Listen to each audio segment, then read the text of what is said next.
제가 요 라인에 대해서 굉장히 말씀을 많이 드렸었죠, 여러분들. 지금 이 차트입니다. 지금 내려갈 수 있는 1차 지지 레벨 구간은 14,100포인트까지는 하락할 수 있어요. 다음 주까지. 다음 주까지입니다, 여러분들. 자, 그러면 다음 주에 이제 금요일 이제 말 정도 되면은 어떤 얘기가 나올까요? 합의할 가능성이 높다 이거예요. 합의하면 어떻게 될까요? 증시 반등 가겠죠, 여러분들. 자, 여러분들 두 개에 대한 타임라인이 있습니다. 지금 10월에는. 10월 18일 이제 데드라인이죠. 부채 한도 협상. 그리고 31일에 뭐 있어요? 인프라 합의. 그죠? 자, 그러면 합의 이후에 어떻게 보면 증시에 대한 상승장을 한 번 더 갈 수 있으나 어차피 또 인프라 합의 때문에 마찰을 일으킬 거예요. 맞죠? 네. 인프라 합의 때문에 또 마찰을 일으키겠죠? 또 떨어집니다. 지금에 대한 패턴 구성이요. 여기 보이시죠? 같은 코스예요. 그러면서 파동에 대한 채널링이 변경이 들어간다 이겁니다. 저는 14,000 레벨링까지는 도달 가능성이 매우 높다고 생각을 해요. 지금 현재로선. 지금 당장은 14,100에 100까지 1차 하단 구간이 열려 있고 그다음에 합의 이후 상승 포인트 전환이 드러나지만은 한 번 더 깨질 것이다. 인프라 합의로. 이렇게 시장에 대한 견해를 보고 있습니다. 자, 지금 현 의회 상황 같이 한번 점검해 보도록 하겠습니다. 자, 화면 좀 내리도록 할게요. 네, 14,000원 선까지 1차 하단 구간 열려 있다라고 짚어주셨고요. 또 인프라 합의 이슈가 10월 31일까지 또 데드라인이 설정되어 있기 때문에 또 한 단계 더 2차 하방 구간이 열려 있다라고까지 말씀해 주셨습니다. 네, 이거 화면 한번 보도록 할게요. 그래서 여러분들 이게요, 제가요, 이 재밌는 얘기라도 제가 이걸 7월에 한번 보여줬었어요. 예. 7월에요. 이거 지금 걱정이다 하면서. 근데 지금 드러나는 것뿐인데 지금 2주라는 데드라인은 뭐냐면요. 미국 재무부가 가지고 있는 잔고에 대한 시간이에요. 다 쓰면 어떻게 돼요? 빚쟁이에요. 빚쟁이 되는 거예요, 여러분들. 그죠? 또 이제 부채에 대한 발행을 시도할 수밖에 없는 상황인데 이게 지금 합의가 안 맞으니까, 그죠? 그럼 결론은 뭐냐면은 지금 미국의 이제 정부가 할 수 있는 최고의 선택은 뭘까요? 재무부가 할 수 있는 상한선을 그냥 없애버리는 거예요. 상한선을. 근데 이런 얘기가 나올 수 있어요. 저번에 우리가 신세계에서 미국의 부채 규모가 3경이라고 얘기를 드렸습니다. 3경. 3경. 대단한 수치지만 순위권은 10위 밖이에요. 전 세계. 왜 그러냐면 GDP 대비로 평가를 하는 거예요. 원래 부채에 대한 양을 GDP 대비 부채 양. 그럼 순위권 밖입니다. 이렇게 문제의 요소는 아직까지는 없어요. 아직까지는. 다만 이제 한도에 대한 설정을 미리 해놨잖아요. 그 기간이 도래를 이미 지났고 그리고 이제 잔존 금액까지 다 써가는 상황에서 버티기가 힘들다 이겁니다. 부채 한도에 대한 부분은 이미 7월 19일 이후부터 어느 정도 윤곽을 잡아가던 시기였는데 이 돈이 버티다 보니까 점점 줄어드는 상황이 연출이 된 거고, 그죠? 이젠 부채를 안 늘리면 재무부가 돈이 없어지는 상황이다라고 판단하시는 게 좋습니다. 그게 2주예요, 여러분들. 그러면 의회에서 합의를 봐야겠죠. 근데 왜 합의를 안 보는 걸까요? 그죠? 왜 합의를 안 보는 걸까요? 민주당이 지금 어떻게 보면은 계속 밀고 가는 거는 이제 하원 쪽에서 밀고 가는 거는 인프라잖아요. 인프라. 미국의 최대 이제 바이든 수건 사업, 여러분들. 근데 금액을 3.5조 달러에서 4조 달러에 대한 걸로 협상을 밀어붙이고 하고 싶어 하지만 공화당이 이 부채 협상 한도를 빌미로 이거를 축소시키려고 하는 거예요, 계속. 자, 이거 공화당 그러면은 지금 어떻게 보면은 지금 보시는 리서치 부채 한도 협상에 대한 실패 시 민주당한테 타격이 굉장히 많이 갈 수 있겠죠. 미국 의회 상황은. 공화당이 유리할 수밖에 없어요, 지금은. 그런데 일단은 1차 합의를 어느 정도 할 가능성이 굉장히 높은 상황이고 다음 주까지. 그 다음에 인프라로 또 다음 단계로 넘어가겠죠. 그때 또 싸운다 이거예요. 근데 지금 뭐 페드 얘기 뭐 매일 꺼내고 테이퍼링 얘기 꺼내고 증시를 보는 관점은 테이퍼링 이슈가 아니라고 몇 번이나 얘기를 드렸어요. 결국 의회에서 터지잖아요. 여러분들 느끼셨잖아요, 이번에. 테이퍼링 이슈 뭐 6, 7월부터 해도 증시 계속 올라가다가 결국 의회에서 터지잖아요. 제가 그래서 테이퍼링보다 8월 말에 있을 의회 협상에 대한 부분이 증시에 어떤 조정을 줄 수 있는 키포인트가 된다고 계속적으로 강조드렸던 게 결국은 의회 부채 한도 이 불안성 급증 그러면은 국채 금리에 대한 상승 요인 그럼 실제 금리에 대한 상승 증시에 대한 하락 이 유도 이렇게 간다고 말씀을 드렸던 거예요. 이해하시겠죠? 그러면 일단 결론만 먼저 얘기 드린다면은 다음 주 내 협상이 종결이 될 시 14,100레벨링에서 1차 반등은 이루어진다. 다만 2차 과제가 이제 인프라 합의가 남아있다는 점. 합의를 보더라도 인프라에 대한 문제가 또 충돌을 일으키고 2차 하락이 들어갈 가능성이 높아요. 안 좋은 10월이죠. 안 좋은 10월이죠. 미리 내다보는 겁니다. 미리 내다보세요 한번. 미리. 우리 지금 10월 이제 4분기 조정에 대해서 제가 그렇게 경고를 드렸었잖아요. 그죠? 시청자분들은 인지하실 겁니다. 4분기의 조정을 이미 8월 말부터 설명을 드렸어요. 포트 정리해라. 그죠? 비중 조절하셔라. 제가 참여하지 말라는 소리 못 하겠습니다라고 했어요. 왜냐면은 여러분 주식 지금 하면 안 돼요 이러면요. 악플이 많이 달려요. 악플이. 그래서 제가 그게 무서워가지고 악플이 빠져. 네가 뭔데 막 이런 얘기를 하니까. 그래서 근데 어쨌든 이게 시장에 대한 여러분들이 아셔야 되는 게 뭐냐면은 그 그간 얘기가 굉장히 많이 나오고 제 견해를 먼저 얘기드리면 뭐 실적이니 뭐니 이게 막 이제 실적 이제 시즌이잖아요. 예. 아직 아니에요 실적 보는 시즌이. 네. 실적 시즌은 여러분 내년 넘어가야지 볼 수 있어요. 그거는 유동성을 경험 못 해보신 분들이 그렇게 하시는 거예요. 유동성을 경험 못 해보신 분들이. 유동성이 종결되고 금리 인상 시기에 접어들었을 때 그때가 실적 시즌이에요. 실적에 의해서 좌지우지되는 상황이 조만간 내년 1분기 지나서 연출이 될 거예요. 그럼 지금은 무슨 뜻이냐? 유동성으로 판단하는 시기라는 거예요. 아직 끝나지 않은 유동성 장세예요. 이 하락장도 유동성 장세인 거예요.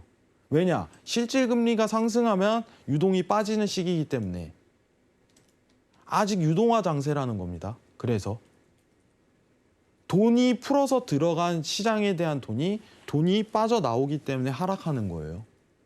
지금 이번에 대한 부채 한도 협상 문제는 국채 금리에 대한 상승 요인이었고 인프라 합의 또한 마찬가지입니다.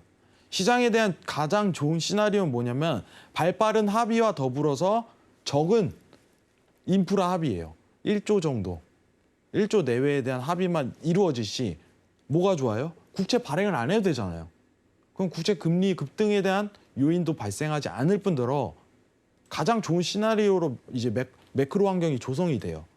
그때 다시 참여하시라 이겁니다. 그게 종결되려면 11월 중순에 나와요. 다 보고 확인하셔도 돼요. 우린 항상 어떻게 보면은 여러분들한테 말씀드리고 싶은 건 항상 참여하는 습관은 웬만하면 안 좋아요.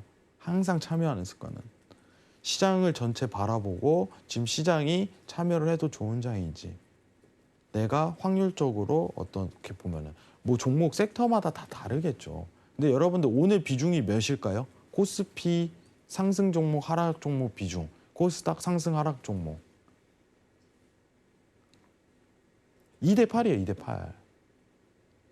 살아남을 수 있을까요? 이런 시장 환경에서? 결국 유동성 시장이라 이겁니다. 이것도 유동성 시장. 똑같아요. 유동성이라는 게 뭐예요? 돈이 많이 흐르고 빠지면 유동이에요. 그걸 유동이라고 포함하는 거예요. 지금 빠지는 것도 유동으로 포함할 수 있는 거예요. 쉽게 얘기하면. 아시겠죠? 자, 그러면은 제가 재밌는 얘기를 해드릴게요, 오늘. 내년도 시장 궁금하시죠? 네. 올해 하반기부터 어떻게 나올까? 제가 그냥 오늘 또 이제 좀 선전포고 또 맞아야 되는데 내년도 코스피 신고점 갱신은 힘듭니다. 앞으로 좀 공격적인 발언이죠. 굉장히 코스피 신고점 갱신은 힘들어요. 또 이제 지금 시청하시는 분들이 웅성웅성 하실 거예요. 또 뭔 소리냐 하면서 화면 잠깐 내리도록 하겠습니다. 지금 여러분들이 시장에 대한 코스피 전망을 하시려면요. 네. 여러분들 오늘 좀 센 발언이에요. 잠시만요. 하지만 때로는 또 이런 강한 발언이 굉장히 필요할 때가 있잖아요. 저도 정말 어떻게 보면은 여러분들 다 잘 되시라고 제가 센 발언 하는 겁니다. 그러니까요. 다안 좋으냐. 마스터님한테 이게 좋을 게 하나도 없는 발언인데 어떻게 네. 보면 각오하고 던지는 거예요, 네. 여러분들. 자, 여러분들 지금 차트 한번 보도록 하겠습니다. 지금 여러분들이 보시는 화면은요, 이제 유동에 의해 올라간 시장이 꺼지는 시기입니다. 여기 왼쪽이 2009년도 리먼 사태 이후 채권 매입을 통해서 시장에 돈이 화폐가 들어갔을 때 위험 자산이 증시에 대한 상승 효과를 맛봤을 시기예요. 자, 지금하고 패턴이 똑같죠. 네, 근데 이번이 훨씬 강도가 강했네요. 그죠? 강도가 강하죠. 그 차이예요. 그 기억을 하셔야 됩니다. 강도가 강하다는 거는 수치화로 기억하시는 게 아니라 상승 대비 조정에 대한 비율 측정을 할 줄 아셔야 돼요. 네. 맞죠? 이게 피보나치가 여기서 적용되는 겁니다. 상황이. 자, 그러면은 시장 상황 이제 매크로 환경을 지난 과거 2011년도죠. 2011년도 초반에 이제 2분기 넘어갈 때부터 시장의 하락 요소가 드러나는데 시황은 똑같을 수가 없어요. 맞죠? 시황은 매번 바뀌어요. 단지 이슈랑 맞물릴 뿐이에요. 시장에 대한 조정은. 맞죠? 그럼 지금 빠지는 구간대가 어디까지 하락할 수 있을지에 대해서 기술적 분석이 들어가야 되는데 그 비교에 대한 이제 매크로는 2011년도 이때를 집중하셔야 된다 이겁니다. 이때를. 자, 그럼 지금 차트 잘 보셔야 됩니다. 자, 시장 분위기를 잘 보시면은 지금 이 비율을 측정을 해볼게요. 자, 코스피가 이 당시에 이제 최하단이 900포인트였어요. 리먼 사태 최하단으로 심각할 때. 그럼 이때부터 이제 유동화가 시작이 됐겠죠. 돈을 풀고 이제 어떻게 보면 팬데믹처럼 똑같은 현상이. 그리고 코스피가 최상단으로 2200까지 갔었습니다. 참, 그럼 이거를 여러분들이 보시면은 이걸 100에 대한 비율로 측정을 하고, 그죠? 지금 하단으로 오는 비율 측정대를 들어가면은 0.6까지 내려가요. 0.65까지. 65까지. 자, 그럼 시장이요. 유동화가 빠지는 구간대 모멘텀을 여기로 똑같이 그려보면 어차피 비율은 똑같잖아요.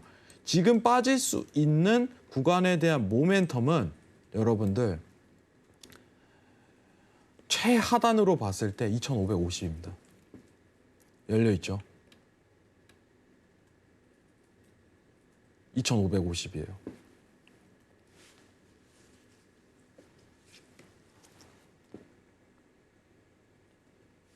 (2550이요) 최하단입니다. 예. 저는 분명히 말씀드리겠습니다.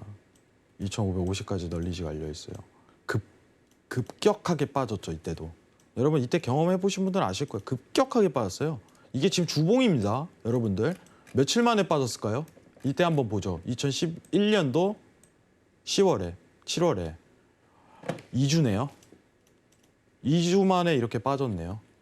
보이시나요? 2011년도 지금 7월 차트입니다. 코스피 2주죠. 얼마 안 걸린다는 거예요.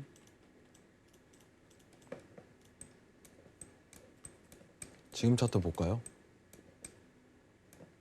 갈 수 있을까요? 없을까요?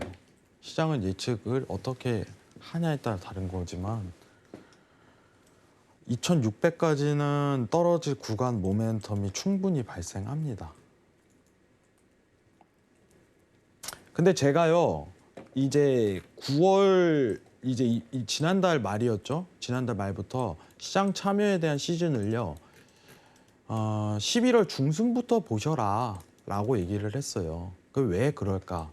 자, 이후 금리 인상에 대한 모멘텀을 담그고 시장이 어떻게 보면 안정화 구간에 들어간다는 거는, 그죠? 금리 인상 시즌이 도래했을 때 이때입니다. 자, 지금 모멘텀을 본다면은 2022년도 모멘텀에 대한 구성은요. 앞으로 3000선에서 2600선, 500선 이 사이에 대한 박스 형태 모멘텀이 가장 이상적인 모멘텀이에요. 자, 왼쪽 차트랑 비교하겠습니다. 보이시죠? 자, 시장에 대한 지금 하락 랠리 구간을 이 피보나치 비율로 측정을 해갖고 하방에 대한 구간대입니다. 지금 부채 한도, 미증시, 하락 구간, 모멘텀 하나의 시황일 뿐이에요. 이때도 어떤 사건이 있었어요. 똑같은 거예요. 다만 여러분들한테 얘기 드리고 싶은 거는 자, 여러분들 지금 제가 정확하게 시간이 지나서 저번에 얘기한 부분입니다. 지금 이게요. 이 상승분 있죠. 코스피 3,300 돌파. 가끔 이렇게 얘기하시는 분들이 있더라고요. 아, 이제 경기가 회복되고 이제 실적이 막 매우 잘 나와 갖고 아닙니다. 돈이 들어가서예요. 여러분들. 시장에 대한 유동성 시장을 그렇게 평가하시면요. 큰 코 다쳐요. 돈이 들어갔기 때문에 돈이 빠지는 시기예요. 지금 시장은.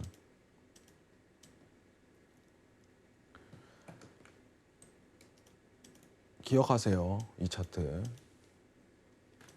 여러분들이 정말 어떻게 보면 큰 수익률에 대한 기대값을 가질 수 있는 시기는 결국 시장이 어떻게 보면은 실질금리가 마이너스 들어가는 시기에 굉장히 돈이 들어오는 거예요. 여러분 주식이 상승하려면 어떻게 해야 돼요? 공급자는 없어야 되고 수요자만 있으면 돼요. 굉장히 쉽죠. 파는 사람은 없는데 사는 사람만 있어. 그럼 가격이 알아서 올라가겠죠. 결국 돈이 이쪽으로 쏠리면 되는 거예요. 증시에. 이때 유동성이 시작되는 겁니다. 이 기억하셔야 됩니다. 또 옵니다. 이거. 먼 미래에. 기회라고 생각하셔야 돼요. 지금은 아닙니다. 지금은 천천히 이제 시장 참여를 대기하는 구간에 해당된다고 말씀을 미리 드렸었고 여러분들한테 11월 이후 보라는 건 자, 사건 다 종결돼도 코스피 시장은 어쨌든 상승 제한이 모멘텀이 드러날 것이다 라는 게 측정이 되는 부분이 있어서요. 자, 여러분 이때요 미증시가 박스로 갔을까요? 이때도 올랐어요. 미증시. 코스피는 상승 제한적인 국면에 굉장히 강하게 드러날 거예요.